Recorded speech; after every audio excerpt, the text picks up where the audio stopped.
Birds are unifying. People care about the birds around us, so much so that responsibility for bird conservation was first given to the federal government in 1885. Yet every generation in modern history sees fewer birds. Many generations have responded. Citizen protest in the early 1900s stopped the plume trade for hats and the unsustainable harvest of feathers. Rachel Carson, retired from the Fish and Wildlife Service, sounded the alarm in 1961 with Silent Spring, writing that sparked a reaction from individual citizens to the White House for a change in pesticide use. We are once again in such a moment.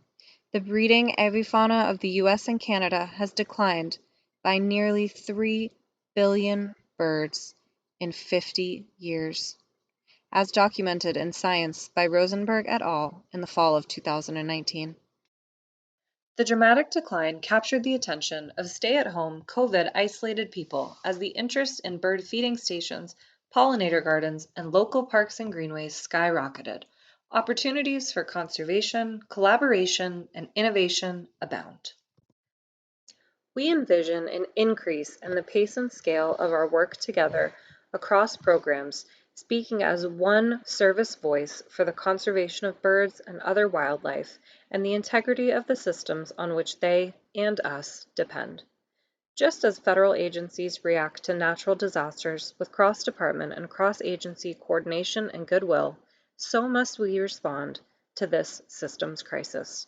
Together, from the ground up, we can build out stronger and coordinated projects in science, conservation planning and delivery, and outreach and education at multiple spatial scales. We envision responding to a call to action that is all-encompassing and strengthens each of the programs within the service and the service as a whole. We envision opportunity to strengthen our relationship with other federal agencies and departments through the Federal Commission for the Conservation of Birds, Executive Order 13186.